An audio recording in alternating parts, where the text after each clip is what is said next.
Sampai sang ketua mengetahuinya. Putriku tercinta berusia 20 tahun. Saya selalu menulis dengan tangan kanan. Dia tiba-tiba mengerti. Dia kemungkinan besar bukan putri kandungnya Yuaner, karena semua orang di keluarga menulis dengan tangan kiri tanpa terkecuali. Kemudian dia teringat, bahkan bintik merah yang diturunkan secara turun-temurun pada istri saya, itu tidak pernah terjadi pada putri saya. Untuk memverifikasi tebakan batinku, dia segera meminta asistennya untuk pergi ke rumah sakit. Saya mendapatkan kembali laporan medis putri saya. Ketika saya melihat laporan bahwa golongan darah putri saya sebenarnya adalah golongan B, wajahnya berubah seketika. Karena saya dan istri saya memiliki golongan darah yang sama, tidak mungkin melahirkan anak perempuan dengan golongan darah B. Sampai sekarang, ketua sangat yakin, putri yang aku besarkan dengan susah payah itu bukanlah putri kandungku. Tapi aku tidak mengerti apa yang salah. Karena istri saya ada di rumah ketika ia melahirkan bayi prematur. Dia berusaha keras mengingat semua yang terjadi saat itu. Tiba-tiba dia teringat pada pengasuh di rumah. Ternyata setelah istrinya melahirkan, situasinya tidak optimis. Dia menyerahkan anak itu kepada pengasuhnya tanpa melihatnya. Dia tetap berada di sisi istrinya. Habiskan saat-saat terakhir bersamanya. Pikirkanlah hal ini. Ketua langsung meragukannya. Pengasuhnya pasti telah menukar putrinya sendiri. Setelah beberapa pertanyaan, saat itulah aku menemukan petunjuknya. Di mana putriku? Putri Anda telah meninggal saat ia dilahirkan. Mustahil. Kamu berbohong padaku. Bagaimana bisa putri angkatku mati semudah itu? Apa yang telah terjadi? Kamu bilang, Oke, saya dapat ceritakan apa yang terjadi. Tetapi Anda harus membiarkan kami pergi setelah Anda mendengarkan kami. Jika tidak, kita akan terhempas ke kematian. Bersikap baiklah di sini. Katakan saja padaku apa yang terjadi. Aku bisa membiarkanmu pergi. Bagaimana kalau Anda menipu kami? Saya adalah Presiden Zhao Group dan saya menepati janji saya. Ketua berjanji untuk membiarkan mereka pergi. Keduanya akhirnya membicarakan masalah itu. Ternyata tahun itu, setelah mereka mengambil anak itu dari ketua, karena bayinya lahir prematur, sangat lemah, dokter memberitahu mereka, berikan anak Anda suntikan nutrisi. Mendadak, pengasuh anak yang ceroboh mengira pil tidur sebagai suplemen gizi. Disuntikan ke anak itu langsung sekarat.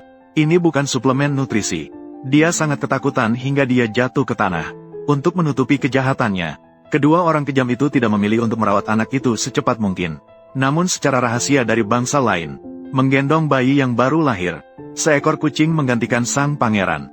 Kemudian dia bahkan dengan kejam membunuh putri ketua, Yuaner, tersesat di gunung. Biarkan mati dengan sendirinya. Setelah mendengar apa yang terjadi, ketuanya luar biasa. Putri yang dilahirkan istriku dengan mengorbankan nyawanya. Saya benar-benar dilukai oleh kedua orang idiot ini. Dia datang terburu-buru, tempat di mana pengasuh meninggalkan anak tersebut. Yang membuatnya semakin sedih adalah, begitu dia turun dari mobil, dia melihat sebuah kuburan kecil yang sepi. Saat ini, ketua tidak dapat lagi menahan kesedihan hatinya. Berbaring di kuburan dan menangis. Pada saat ini, kehadiran seorang bibi membuyarkan kesedihan ini. Mengaku ini adalah kuburan anaknya. Ketua akhirnya bereaksi. Aku menangis di kuburan yang salah. Tanpa dia sadari, putrinya sebenarnya tidak mati. Ternyata, pada malam ketika anak itu ditinggalkan, anak bibinya meninggal. Ketika bibi datang ke alam liar untuk mengubur anaknya, tiba-tiba aku mendengar suara bayi menangis. Dia mengikuti suara itu. Begitulah caranya aku menemukan putri ketua yang ditelantarkan. Ini untuk wanita yang baru saja kehilangan anak. Dia segera merasakan bahwa ini adalah anugerah dari Tuhan. Dia segera memutuskan untuk membawa anak itu kembali dan membesarkannya. 20 tahun telah berlalu dalam sekejap mata. Bayi perempuan itu telah tumbuh menjadi seorang gadis tinggi dan anggun. Di tangan, bahkan ada ruam merah dan bengkak yang hanya bersifat keturunan. Dan takdir itu begitu indah. Gadis setelah lulus kuliah, saya tiba-tiba masuk ke perusahaan ketua untuk bekerja. Mereka tidak tahu, ketua perusahaan adalah ayah kandungnya. Siapa ini? Aku mencuri gelang milik kakak Meng Ning. Serahkan segera. Kalau tidak, saya akan menemukannya nanti. Ini bukan pemecatan. Sesederhana itu. Tidak ada seorang pun yang mengakuinya, kan? Suster Meng Ning ditemukan. Apa yang sedang kamu lakukan? Zhou Xiaokao, kamu sangat berani. Kau bahkan berani mencuri barang-barangku. Saya tidak. Semua orang tahu perusahaan ini. Ibumu seorang pencuci piring. Keluargamu sangat miskin. Itu bukan siapa dirimu. Itu tadi malam. Kamu orang terakhir yang pulang kerja. Itu pasti kamu. Saya bekerja lembur tadi malam. Aku belum pernah ke tempat lain. Jika Anda tidak percaya, Anda dapat memeriksa pengawasan. Maksudmu, Nona Zhao memfitnah Anda. Aku tidak mencuri. Anda tidak punya bukti. Mengapa kau berbuat salah padaku? Mengapa kau membiarkanku pergi? Gelang itu ada di meja Anda. Ditemukan. Beranikah Anda untuk membantah? Mustahil. Bukan aku. Aku tidak mengambil gelangmu. Itu pasti kamu. Siapa yang tidak tahu? Gelang Nona Zhao. Sangat berharga. Kamu dan ibumu telah bekerja sepanjang hidupmu. Tidak mampu membelinya. Saudari kita Meng Ning adalah putri dari grup Zhao. Kamu berani mencuri barang-barangnya. Apakah Anda mencari kematian? Gelang saya. Tapi ayahku datang dari luar negeri. Dibawa kembali. Berapa juta? Seperti yang diharapkan. Seperti halnya naga melahirkan naga, maka burung phoenix melahirkan burung phoenix. Kamu mengikuti ibumu yang malang. Saya belajar banyak. Keterampilan yang licik. Jangan menghina ibuku. Aku menghina kamu, lalu kenapa? Di mana ibumu? Itu hanya bau. Sampah. Dan kamu. Hanya sedikit sampah. Tahan dia. Biarkan aku pergi. Hentikan, itu bukan aku. Aku tidak melepaskan diriku. Berhenti. Apa yang sedang kamu lakukan? Apa yang sedang terjadi? Zhao Shao. Zhou Xiaokao mencuri barang milik Nona Zhao. Dia belum mengakuinya. Siapa yang memberimu keberanian? Berani menindas adikku? Saya tidak. Buktinya kuat. Kamu ingin berdebat. Kakak, saya tahu keluarganya miskin. Aku sudah merawatmu dengan baik. Tapi aku tidak menyangka. Dia sebenarnya membalas kejahatan dengan kebaikan. Pencurian. Aku mengucapkan 2 kata padanya. Dia juga membalasnya. Apa yang kamu lakukan? Sebelum merekrut, tidak ada pemeriksaan latar belakang. Mengapa semua jenis orang direkrut di sini? Orang-orang seperti kamu. Aku sudah melihat banyak hal. Tidak yakin. Orang macam apa yang tidak boleh terprovokasi? Beraninya kau menggertak adikku. Aku akan membuatmu menjalani kehidupan yang lebih buruk dari kematian. Ku dengar 10 jari itu terhubung dengan jantung. Zhao Shao.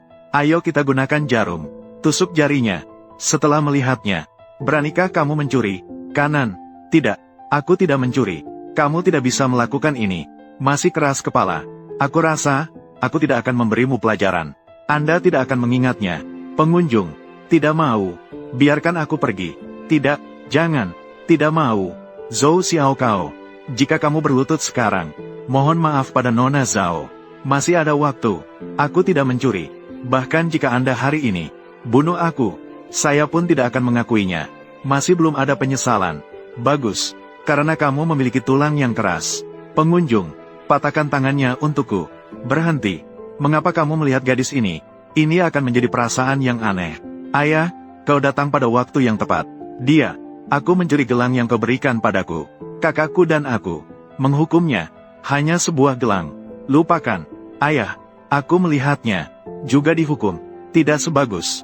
Usir saja dia dari perusahaan. Dia menindas Ning Ning. Kita tidak bisa membiarkannya begitu saja. Bagaimana saya mengajarimu? Tinggalkan jalan keluar untuk orang lain. Maafkanlah orang lain saat kamu bisa. Tapi dia menindas Ning Ning. Jika kau membiarkannya pergi begitu saja, di mana martabat keluarga Zhao saya? Ayah, oke, semuanya hilang. Oke, jangan marah. Kalung, aku akan membelikannya untukmu. Terima kasih Gan. Anda beruntung kali ini. Tapi jika ada waktu berikutnya, aku tidak keberatan membiarkanmu hilang di Haicheng. Aku bilang aku tidak mencuri. Kenapa kamu? Jangan mendengarkan penjelasanku. Karena kamu tidak pantas mendapatkannya. Aku ada hal lain yang harus kulakukan, jadi aku pergi dulu. Apakah aku membiarkanmu pergi? Apalagi yang kamu inginkan? Segera berlutut. Mohon maaf pada Nona Zhao. Aku tidak melakukan kesalahan apapun. Mengapa harus meminta maaf? Meskipun aku miskin. Tapi aku punya prinsip. Aku tidak akan pernah mencuri. Untuk apa? Apakah kamu mencurinya? Apakah itu penting? Kamu memfitnahku. Itu benar. Saya meminta seseorang untuk melakukannya. Zhou Xiaokao. Itu salahmu sendiri. Kamu bilang kamu putri seorang pria miskin. Mengapa mengikuti saya? Di sebuah perusahaan. Aku katakan padamu, sampah adalah sampah. Jangan pernah berpikir untuk membalikkan keadaan. Anda mengenakan pakaian panjang dan celana panjang setiap hari. Apa yang ingin Anda sembunyikan? Seharusnya tidak. Apa yang memalukan? Hal-hal. Lepaskan bajunya untukku. Membuka. Jangan datang ke sini. Keluar dari sini dan buka tanganmu. Saudari Meng Ning. Lihatlah tangannya. Ini tidak mungkin penyakit menular, kan? Ya Tuhan Zhou Xiaokao. Anda, kok bisa mukamu kelihatan panjang gitu? Bintik merah besar. Zhou Xiaokao. Anda tidak akan berada di tempat pembuangan sampah. Tinggal cukup lama. Penyakit menular apa? Pantas saja aku memakai baju panjang dan celana panjang setiap hari. Di usia muda, kehidupan pribadiku sedang kacau. Aduh, ini bukan penyakit menular seksual, kan? Kamu bicara omong kosong. Aku tidak punya. Sungguh orang yang busuk dengan tubuh yang busuk. Kamu pantas mendapatkannya. Anda harus memperhatikannya baik-baik. Kamu orang macam apa? Jalang-jalang. Berdirilah dan biarkan semua orang melihat. Tunjukkan itu. Rumput kecil kamu. Kok kamu ada di sini? Rumput. Tanganmu. Bagaimana ini bisa terjadi? Siapa yang menyakitimu? Siapa ini? Itu aku. Kenapa kamu menindas putriku? Bicaralah, kau orang cacat. Beri aku sedikit perhatian. Apa artinya menindas putri Anda? Zhou Xiaokao mencuri barang milik Nona Zhao. Dia pantas mendapatkannya. Ibu, aku tidak mencuri. Mereka memfitnah saya. Ibu percaya padamu. Putriku tidak bisa mencuri. Apakah ada kesalahpahaman? Salah paham. Seluruh perusahaan melihatnya. Gelang saya, itu ada di posisi Zhou Xiaokao. Ditemukan. Tapi kamu baru saja mengatakannya. Apa yang barusan saya katakan? Apakah Anda mendengarnya? Izin kerja. Anda, berhentilah berdebat. Mereka hari ini. Jelas sekali dia ingin menyakitiku. Rumput tidak takut. Ibu akan mengantarmu pulang. Hei, kamu mencuri sesuatu dan kamu ingin pergi. Aku katakan padamu, saudari kita Meng Ning adalah putri Tuan Zhao, orang terkaya di kota itu. Hanya satu kata darinya. Pencuri ini akan menjadi dikirim ke penjara. Anda tidak punya bukti. Mengapa kamu melakukan ini? Bukti. Saudari kita Meng melakukan sesuatu. Tidak pernah butuh bukti. Seluruh perusahaan ini milikku. Aku butuh saksi. Mudah. Ibu, jangan dengarkan mereka. Rumput. Keluarga Zhao kaya dan berkuasa. Ibu tidak bisa mengambil risiko ini. Dengarkan ibuku. Nona Zhao. Hari ini, kita salah. Kamu seorang pria besar. Mohon maafkan kami. Terima kasih. Mama, maaf. Baru saja memikirkannya. Itu terlalu tidak tulus. Saya menyarankan Anda. Berlututlah dengan cepat. Bersujud pada suster Meng Ning dan mengakui kesalahanmu. Jika tidak, dengan kekuatan keluarga Zhao, pasti biarkan dia. Semua masuk, tidak keluar. Mama, jangan berlutut.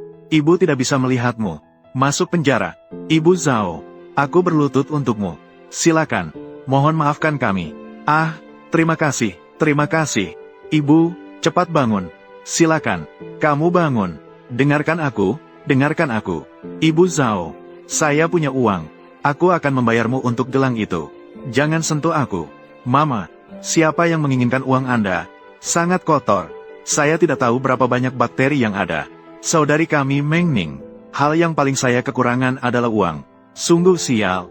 Saya perlu menemui Dr. Li. Jika aku mendapatkan ini, penyakit menular. Aku ingin hidupmu berjalan cepat. Saya tanda merek terdaftar. Apakah kamu baik-baik saja? Tidak apa-apa. Nona Zhao, harap tenang saja. Tubuhmu tidak masalah. Itu bagus. Aku sudah menceritakan semuanya padamu. Kurang kontak dengan orang luar. Saya tidak tahu virus apa itu. Terutama Zhou Xiaokao. Oke, bro. Tidak, saya harus meminta HRD untuk membantu saya besok. Di mana dia berada? Disinfeksi semuanya. Sobat, kamu baik sekali. Nona, kiriman ekspres Anda telah tiba. Tanda tangan Anda diperlukan. Aku, Alan dan Jin Chen. Semua kidal. Tapi Meng Ning tidak kidal. Mungkinkah itu Ning Ning? Itu sebenarnya bukan milikku. Putri kandung, pergi tidur lebih awal. Salahkan si cacat itu. Itu membuatku begitu mudah. Biarkan saja Zhou Xiaokao pergi. Pertemuan tahunan besok malam. Zhou Xiaokao dan ibunya yang lumpuh. Dapatkan semuanya di sini. Sebelum pertemuan tahunan, pasti ada awal pertunjukan yang bagus. Pertemuan hari ini. Apakah kamu buta? Cara berjalan. Saya minta maaf. Katakan saja maaf dan itu saja. Sudahlah. Gadis ini, Tuan Zhao, Tuan Wang dari Sing Sing Teknologi ada di sini. Ayo kita pergi. Rumput. Mama, mengapa kamu di sini? Saya menerima pekerjaan itu untuk pertemuan tahunan Anda. $500 semalam. Baiklah. Pergilah dan mulai bekerja dulu. Tunggu sampai selesai. Ayo pulang bersama. Pergi sekarang. Apakah Anda ingat apa yang baru saja saya katakan? Ingat. Sangat bagus. Maaf. Saya punya sepotong pakaian. Anda mengubahnya terlebih dulu. Kalau begitu bawalah aku ke sana. Bagus. Untungnya lengan panjangnya. Mengapa dia berpakaian seperti ini? Itu akan datang. Lucu sekali. Kamu tidak tahu. Dia, putri seorang pria miskin. Pakaian, mungkin dari tempat pembuangan sampah. Ternyata, benar-benar menjijikkan. Yaitu, beraninya kamu berpakaian seperti ini. Datanglah ke ruang perjamuan. Baunya asam, tidak terlihat cantik. Itulah putri terkaya. Dia benar-benar memiliki temperamen yang luar biasa. Ya, itu sungguh indah. Setiap orang memiliki nasib yang berbeda-beda. Mereka, satu di surga dan satu di bawah tanah. Ya, itu sangat indah. Ah, hai semuanya, datang dan lihat. Pada saat ini, mengapa ada begitu banyak bintik merah? Bintik merah ini, ya Tuhan, itu tidak mungkin penyakit menular seksual. Menurut saya, dia terlihat juga tidak polos. Aku tidak menyangka akan menjadi orang seperti ini. Tidak, bukan itu masalahnya. Zhou Xiaokao, kamu sedang sakit, tapi menyembunyikannya dari kita semua. Apakah mungkin kamu ingin menginfeksi kami? Saya tidak menular. Siapa yang kau tipu? Bagus, kami adalah rekan kerja, membantu Anda. Kamu sangat kotor. Saya menggunakan air panas, mendisinfeksi Anda. Apa yang sedang kamu lakukan? Biarkan kami membersihkannya untuk Anda. Jangan sentuh aku. Aku tidak sakit. Gunakan kekuatanmu. Kita harus membersihkannya. Baru setelah itu bisa bekerja. Ah, ups, ini belum disikat. Tidak mau. Baiklah, menantu perempuan. Aku ingin seorang istri. Di mana istrimu? Ah, istri, menantu perempuan. Tidak, kamu tidak bisa melakukan ini. Zhou Xiaokao, kamu bilang kamu, kehidupan pribadi yang tidak pantas. Terjangkit penyakit menular seksual. Setelah ini, aku khawatir tidak ada seorang pun yang berani menikahimu. Orang bodoh ini ada di sini. Anda, diberkati hahaha. Tidak mau. Tidak apa tidak. Jadi begitu. Si idiot ini mungkin juga sakit. Kalian berdua pasangan yang sempurna. Mungkin. Bisakah Anda melawan racun dengan racun? Rumput. Menjauh. Mama, kamu orang tua cacat. Aku akan segera punya menantu. Cepatlah dan minggir dari jalanku. Putri Anda sakit. Saya yakin kamu tidak akan menikah. Kami membantunya. Kamu melakukan ini. Apakah kamu tidak takut disambar petir? Dari mana datangnya guntur? Biarkan saja itu membunuhku. Seseorang, tarik dia menjauh dariku. Aku ingin melihat, hari ini, bagaimana pandangannya terhadap putrinya. Tidur dengan orang bodoh. Jangan datang ke sini. Jangan datang ke sini. Aku tidak akan membiarkanmu menyakiti putriku. Tidak mau. Mama, biarkan aku pergi. Rumput, Mama, lepaskan ibuku. Orang cacat yang sudah meninggal. Biarkan aku pergi. Bukankah sudah kuceritakan padamu? Kami membantu putri Anda. Mengapa kamu tidak mendengarkan? Bukalah matamu untukku. Terlihat jelas. Putri Anda. Bagaimana itu diberikan kepadaku oleh orang bodoh? Tidak. Cantik. Ayo. Jangan naik lagi. Istrimu melarikan diri. Aku ingin seorang istri. Jangan datang ke sini. Rumput. Lepaskan putriku.